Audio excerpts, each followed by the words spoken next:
Well, What up, YouTube? Your boy Hillsborough 34 back at you. I believe it's week 13 versus the Atlanta Falcons at home. Once again, I'll be back at that game. On a side note, I went ahead and put my deposit down for my 2016 season passes. I believe this is the first time in 2 years they'll be doing a price increase. So I went ahead and put my deposit down. Last game versus the Colts, not so much what we expected. At least I expected them to come out a lot better. But sometimes you have to realize that the Buccaneers are going to go against your expectations. So with that being said, I kind of feel like we have a pretty good chance of winning against the Falcons because, they've been kind of on a downslide, and they're going to come out hungry. So they're going to come out fighting, and so are we.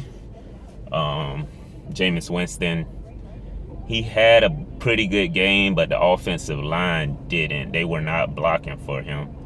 Once again, like I said in other videos, for some reason you have Doug Martin killing it. Then all of a sudden, Charles Sims is taking up half the game. So I think a lot of people are still confused by that. I see a lot of Buccaneer fans saying Cameron Brate is gonna replace or is better than Austin Seferian-Jenkins. I'll be the one to say that I'm not convinced. I don't think Cameron Brate is an Austin Seferian-Jenkins. He's a good, solid backup, and maybe we can run a 2 tight end set, but I don't think he's better than, maybe he's better at being healthy than Seferian-Jenkins, but I don't think he's better athletically than Seferian-Jenkins. We can do a lot more with Jenkins than we can with Brate. Even though Brate, we're thankful for him and he's been able to fill in. So no complaint from me. I forget the cornerback's name, but he's wearing Deshaun Golston's old number 38. Bus. Y'all have to help me out here. Bus. I know it starts with a B, and I can't think his name right now. But Moncrief took advantage of him last game. I think Sterling Moore still had a good game. He got beat on a touchdown by T.Y. Hilton, but I think for the most part, Sterling Moore has been holding up. But number 38, he got to step his game up. He got torched by Moncrief. He got torched last week, so he gonna have to step his game up.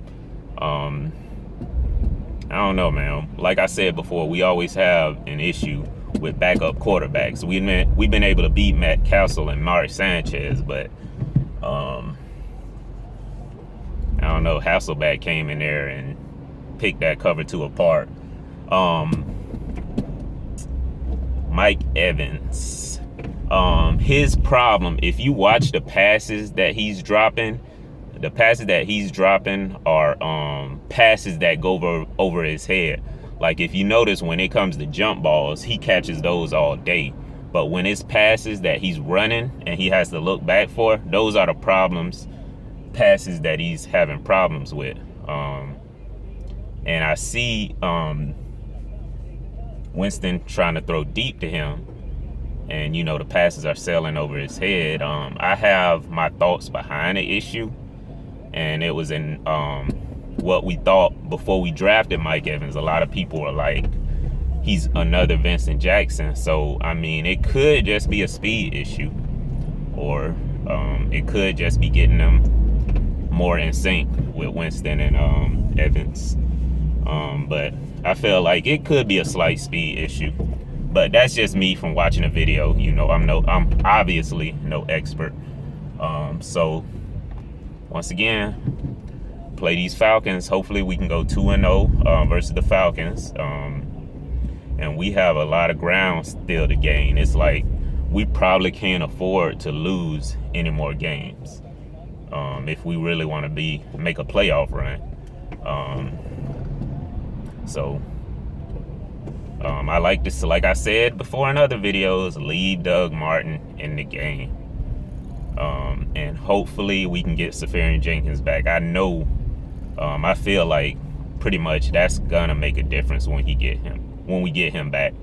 And, you know, we can mess around and have Jenkins and Braden at the same time.